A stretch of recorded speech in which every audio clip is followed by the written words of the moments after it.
అందరికీ నా హృదయపూర్వక నమస్కారాలు. చేసిన మిత్రు పత్రికా విలేకరులకు కానీ మీడియా సోదరులందరికీ నమస్కారాలు. ఈనాడు ఇప్పుడు చాలా మంది చెప్పారు, చాలా సంతోషం. మంచోడని చెప్పారు, చెడ్డోడని చెప్పారు, అన్ని రకాలు చెప్పారు, అన్ని సూచనలు ఇచ్చారు. మంచిదే.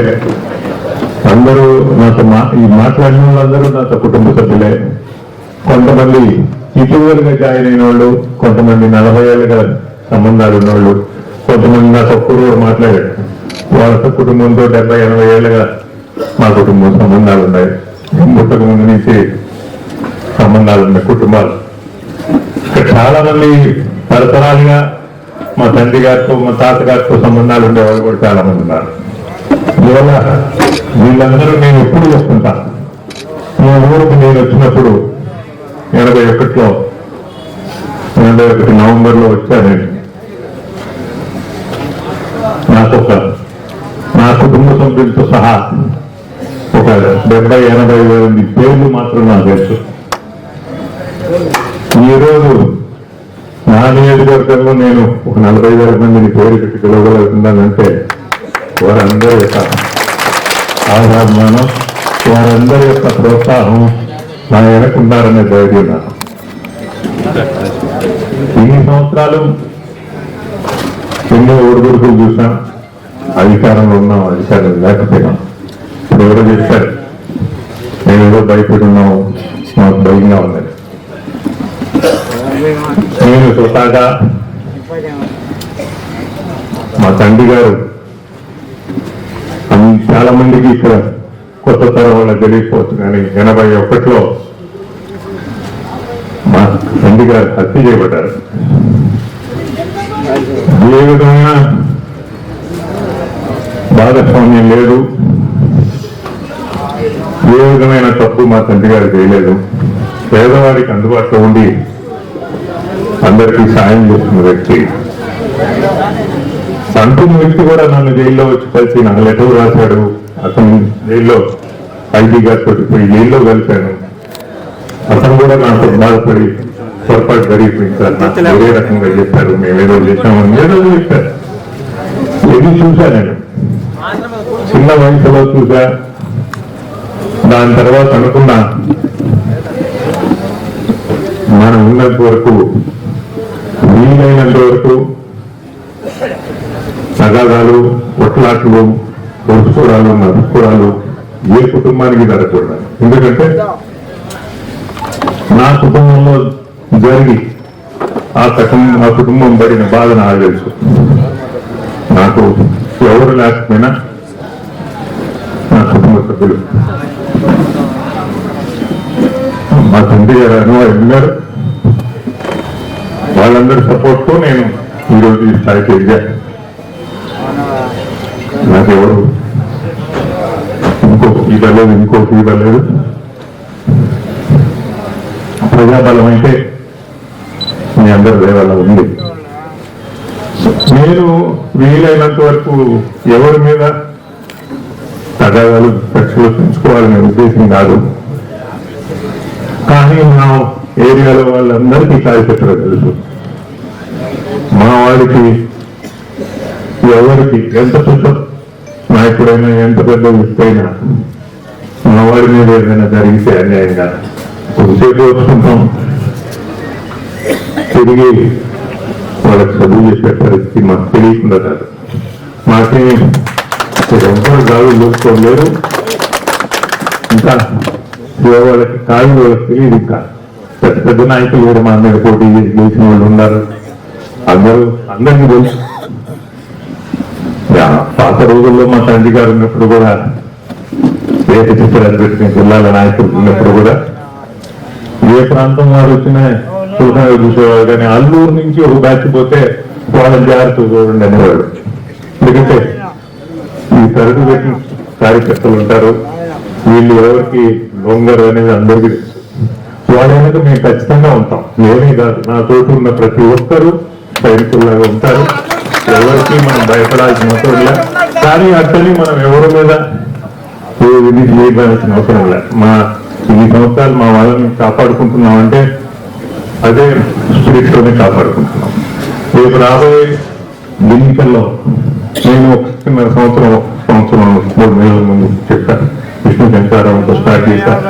కాకపోతే ఈరోజు ఒక నిర్ణయం తీసుకోవాలనే ఉద్దేశంతో ప్రెస్ మీట్ నలుగురిని పిలిచారు. పొద్దున్న నుంచి నేను మాట్లాడేది చాలా మంది మాట్లాడారు, కానీ ఎవరు కాంక్రీట్ గా ఒక డిసిషన్ చెప్పే పరిస్థితికి తీసుకురాలి. ఇతర ఆవేశంగా అందరూ మాట్లాడారే కానీ ఇది చేస్తాం ఇటు చేద్దాం అని అందరి అభిప్రాయం మాత్రం ఒకటి కనబడ్డది. నాతో లోపల మాట్లాడినాడు కానీ బయట మాట్లాడినాడు కానీ కంటెస్ట్ చేస్తామనేది మాత్రం కనబడ్డది. అందువల్ల ఇప్పుడు కంటెస్ట్ చేస్తామనేది మాత్రం మీ అందరికీ పత్రికా విలేకరులకి అందరికీ చెప్తున్నా. ఖచ్చితంగా రేపు జరగబోయే ఎన్నికల్లో కంటెస్ట్ చేస్తున్నా. రేపు ఏదో ఒక పార్టీ మీదనే సింబల్ మీదనే కంటెస్ట్ చేస్తా, ఇండిపెండెంట్ గా కంటెస్ట్ చేయను, పార్టీ మీదనే చేస్తా. అందరూ మాట్లాడుతున్నారు. ఇంకా ఒక 2-3 రోజులు నేను అందరితో మళ్ళా సమావేశం పెట్టుకుని ప్రతి ఒక్కరితో మాట్లాడి నా యొక్క భవిష్యత్ కార్యాచరణ ఈ రోజు చెప్పలేకపోతున్నా, దానికి క్షమించండి. నేను పత్రికా విలేకరులు అందరికీ చెప్తున్నా, త్వరలోనే 2-3 రోజుల్లోనే నేను చేస్తున్నా. But I will contest with all the supporters, my supporters. ఇక్కడ వేదిక మీద ఉన్న వాళ్ళందరూ చాలా సంవత్సరాలు నాతో ఉన్నవాళ్ళు, మరీ ముఖ్యంగా వీరు బాబు మా తండ్రి గారి స్నేహితుడు యానాది రెడ్డి గారు. చిన్నప్పటి నుంచి వాళ్ళిద్దరు బాల్య స్నేహితులు. అలాగనే రాజకీయాల్లో ఆయన ఉంటారని మా తండ్రి గారు సపోర్ట్ చేశారు ఆయన్ని, అంతేగాని ఎప్పుడు మా తండ్రి గారు రాజకీయాల్లో వల్ల.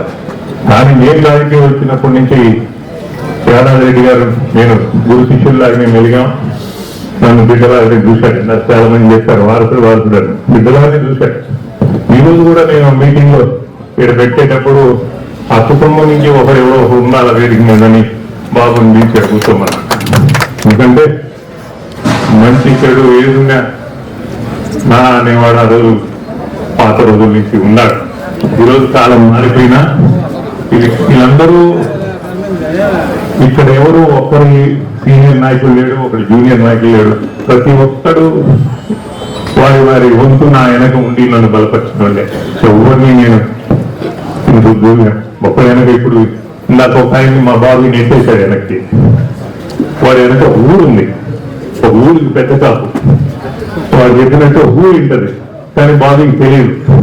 చాలా మంది ఉన్నారు, చాలా మంది ఉన్నారు. ఒక్కొక్కరు మాట్లాడితే వాళ్ళ వెనక 10 మంది, ఒకరి తరఫున 10 మంది ఉన్నారు. ఏదో కొద్ది మంది వచ్చారనుకుంటున్నాను. ఇంతకుముందు నేను నా భార్య ఏడు నుంచి పోలేరమ్మ గుడిగాడి నుంచి కొండపెట్టు ఒకరి పాదయాత్ర చేశాం. ఆ రోజు ఏదో విహారయాత్రకు ఒక 100 మీటర్లు అయితే చాలా మంది నడుస్తారు, 1 కిలోమీటర్ అయితే నడుస్తారు. మేము 26 కిలోమీటర్లు అనుకున్నాం. నడిచినప్పుడు నాకు కూడా తెలిసింది, దేవుడు కనపడ్డాడు మధ్యలో. కానీ నాతోటి 80 ఏళ్ళు 70 ఏళ్ళు మరీ చూసినాను. కానీ ఈ 26 కిలోమీటర్లు ఏదో జాగింగ్ నడిచి వచ్చారు, 20,000 మంది నడిచి వచ్చారు. అది మర్చిపోలేను. వీళ్ళందరికీ నేను రుణపడి ఉన్నా. నా వంతు నేను ఖచ్చితంగా ఏ స్థాయిలో ఉన్నాను మీకు ఎన్నంటూ ఉంటాను.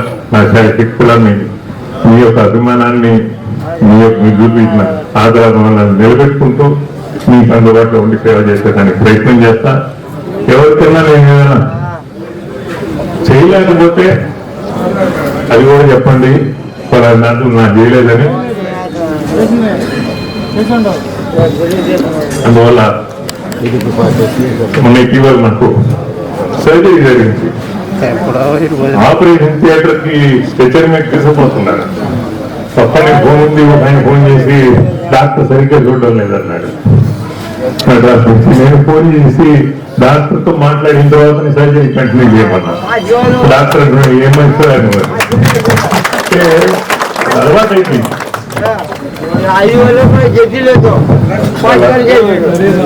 ఈరోజు డిక్లేర్ చేయలేకపోతున్నా.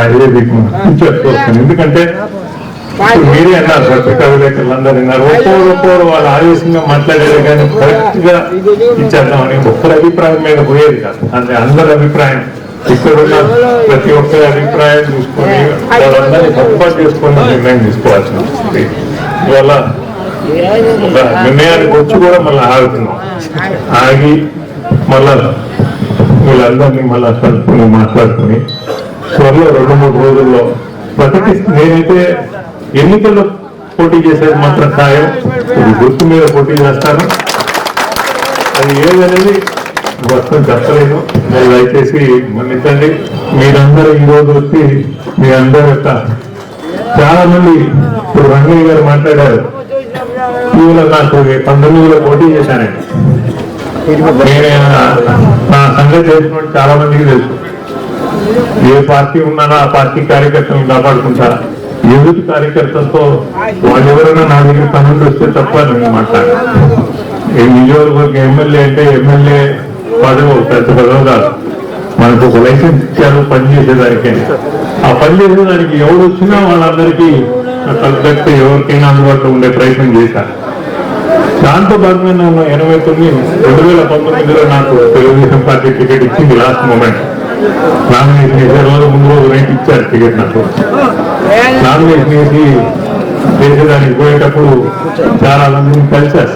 ఆత్మీయ సమావేశం ఒకటి పెడితే చాలా మందిని కలిస్తే వాళ్ళందరూ నాయకులు కానీ కార్యకర్తలు కానీ గ్రామాలు తిరిగితే మొన్న నాకు 84,000 ఓట్లు వచ్చినాయి అంటే మా వాళ్ళు చెప్పినట్టు అన్ని నా ఓట్లు కాదు కదా. తెలుగుదేశం కార్యకర్తలు బ్రహ్మాండంగా చేశారు. వాళ్ళకి ఖచ్చితంగా రుణపడి ఉంటా. ఆ రుణం తీసుకోవడానికి వీలైనంత వరకు ఈ 5 సంవత్సరాల్లో ఎవరు నాకు ఫోన్ చేసినా వాళ్ళకి అందుబాటులో ఉండి చేశా. ఈరోజు నేను ఎందుకు మాట్లాడడం ఇన్ఛార్జీలు ఉన్న వాళ్ళందరూ అందుబాటులో ఉన్నారు లేదు కానీ నేను చేశానని గట్టిగా చెప్పగలుగుతున్నాను. సార్ ఇప్పుడు తెలుగుదేశం పార్టీకి రాజీనామా చేయాలని ఈరోజు అనుకున్నా. కానీ ఇంకా ఈరోజు ఎవరు దాని గురించే మాట్లాడారు. ఇంతమంది మా వాళ్ళు దాని గురించి మాట్లాడలేదు. వ్యక్తిగతంగా ఒక్కో చెప్పుకుంటున్నారు. అందువల్ల దాన్ని ఇప్పుడు ఇక్కడికి కావిలి నియోజకవర్గం నుంచే కాదు వచ్చింది. బుచ్చిరెడ్డిపాలెం మండలం నుంచి వచ్చిన్నారు, విడవలూరు మండలం నుంచి వచ్చిన్నారు, కొడవలూరు మండలం నుంచి వచ్చిన్నారు, జల్దంకి మండలం నుంచి వచ్చిన్నారు. నా ప్రయాణం స్టార్ట్ అయినప్పటి నుంచి నా దేవుడు అదృష్టం ఏదో కానీ ఒకసారి ఒకరితో పరిచయం అయితే ఆ పరిచయం నేను చచ్చిపోయిన దాకా వాళ్ళతో అట్నే కొనసాగద్ది. అట్నే ఉన్నారు నాతో. వాళ్ళందరూ ఈరోజు నా ఆశీర్వదించడానికి అందరూ వచ్చారు. వాళ్ళందరూ సూచనలు తీసుకుంటా. ఖచ్చితంగా 2-3 రోజుల్లో ఏది అనేది నేను డిసిషన్ తీసుకొని చెప్తాను ఇంకోసారి. ఎందుకంటే ఇక్కడ ఇంతసేపు నేను ఒక మెంటల్ గా ఒక ఆలోచనతో వచ్చాను. కానీ ఈ సమావేశంలో సన్నిహితులు కానీ పెద్దోళ్ళు కానీ ఎవరు దాని గురించి మాట్లాడాలి. ఆ టాపిక్ తప్ప కొరవేమీ మాట్లాడారు. మా ఫాలో అయ్యి మాట్లాడితే ఆ యొక్క డబ్బులు నేను పెట్టుకుని ఎలక్షన్ చేస్తానన్నాడే కానీ ఏ పార్టీ నేను చెప్పలా, నేను వైసీపీ అని చెప్పలా. అట్లా చాలా మంది కన్ఫ్యూజన్లో పెట్టారు. అందువల్ల దయచేసి ఈరోజు వాయిదా వేస్తున్నా. కానీ కంటెస్ట్ చేసేది మాత్రం కన్ఫర్మ్ గా చెప్తున్నాను. ప్రజాప్రతినిధిగా పోటీ చేస్తా. ఎమ్మెల్యే ఎంపీ స్థాయిలోని కాదులే, నేను ఏదో ఎమ్మెల్యే స్థాయిలో ఉండాలన్నా. విడవలూరు మండలం అవన్నీ మన నియోజకవర్గంలో లేకపోయినా మండలాల్లో ఉండాలి. మీకు జిల్లా స్థాయిలో అందరూ అభిమానులు ఉన్నారు సార్. అందువల్లే ఎంపీగా ఏమన్నా పోటీ చేసే అటువంటి ఆలోచన లేదు. అన్నిటికన్నా ముందు నాకు అంత పెట్టుబడి పెట్టేవాళ్ళు కూడా లేరు. పక్కన కృష్ణరాజు సేఫ్టీకి 100 లక్షలు ఇస్తాడు. అందుకన్నా ఎక్కువ 7 లక్షలు కన్నా ఎక్కువ. అందువల్ల అటువంటి ఆలోచన లేదు. నాకు అవకాశం వచ్చినప్పుడు కూడా రాజకీయం చంద్రబాబు నాయుడు వచ్చి నాకు నా ఇంటికి వచ్చినప్పుడు కూడా నేను చెప్పాను, నేను ఏదో ఒక నియోజకవర్గంలో మా ప్రజలకు అందుబాటులో ఉండాలన్నా ఉన్నత పదవి పోవాలని కోరిక లేదే. కానీ సార్ ఒకవేళ కాంగ్రెస్ పార్టీ మిమ్మల్ని ఆహ్వానించి టికెట్ ఇస్తే కాంగ్రెస్ పార్టీ ఆహ్వానించడానికి ఏమంటే తెలియదు. కాంగ్రెస్ పార్టీ కంట్రోల్లోనే ఉన్నారు, టచ్లోనే ఉన్నారు. చంద్రబాబు గారు నెల్లూరుకు వచ్చిన రోజు కూడా పిలిచారు. కానీ నేను నిర్ణయం తీసుకోలేదు. ఏమైతే నాకు కాంగ్రెస్ పార్టీ అని కాదు, ఇంకొకటి కాదు, మాతృ సంస్థ ఇప్పటి నుంచో. కానీ కాంగ్రెస్ పార్టీని ఈ రోజుకి నేను క్రిటిసైజ్ చేయాలని ఏ రోజుకి క్రిటిసైజ్ చేయాలి. ఈ రోజు నన్ను రాజకీయంగా గుర్తింపు ఇచ్చింది కాంగ్రెస్ పార్టీ. దానికి ఇప్పుడు రుణపడి ఉంటాం. కానీ ప్రాంతీయ పార్టీల యుగం ఇప్పుడు ప్రాంతీయ పార్టీలు కూడా కాంగ్రెస్ పార్టీలోంచి పుట్టినాయి. ఒక్క నందమూరి తారక రామారావు తప్ప. ఆయన సొంతంగా వచ్చి ఆయన ప్రపంచంతో రాష్ట్రంలో ప్రభుత్వాన్ని ఏర్పాటు చేశాడు తప్ప చంద్రబాబు నాయుడు గారు కాంగ్రెస్ పార్టీ నుంచి వచ్చినోడే, జగన్మోహన్ రెడ్డి కాంగ్రెస్ పార్టీ బీఫామ్ మీద ఎంపీ గెలిచినోడే, అందరూ కాంగ్రెస్ పార్టీలో పుట్టినోడే కాదా? ఎవరన్నా కాదని చెప్పండి. అందువల్ల అదేం లేదు. జాతీయ పార్టీ ఎస్సీ పార్టీ ఈ దేశంలో చాలా మంది చేస్తారు, వాళ్ళు చేశారు వీళ్ళు చేశారని. ఈ దేశ అభివృద్ధి కాంగ్రెస్ పార్టీతో ముడిపడి ఉంది. అది ఎవరు కాదన్నా గుళ్ళు గోపురాలు కాదు, ప్రాజెక్టులు, డ్యామ్లు, అభివృద్ధి, ఎడ్యుకేషన్ కానీ, ఐఐటీలు కానీ అన్ని ఏర్పడిందంటే కాంగ్రెస్ ప్రభుత్వం దూరదృష్టి. సాధారణంగా నేను అందువల్ల థ్యాంక్ యూ ఎవరిబడి. మరి ముఖ్యంగా పత్రికా విలేకరులందరికీ నేను ఎవరికి సరిగ్గా ఇన్ఫార్మ్ చేసేవాడిని కాదు, మీడియా కల్చర్ చేసేవాడిని కూడా కాదు. నేను మొదటి నుంచి లేదు. ఈ జనార్దన్ అంటూ వాళ్ళు ఎన్నో సంవత్సరాలు నాకు తెలుసు. రవి గారి అందువల్ల అయితే షార్ట్ నోటీస్ మీరందరూ వచ్చి హెల్ప్ చేసిన దానికి అందరికీ ధన్యవాదాలు తెలుసు.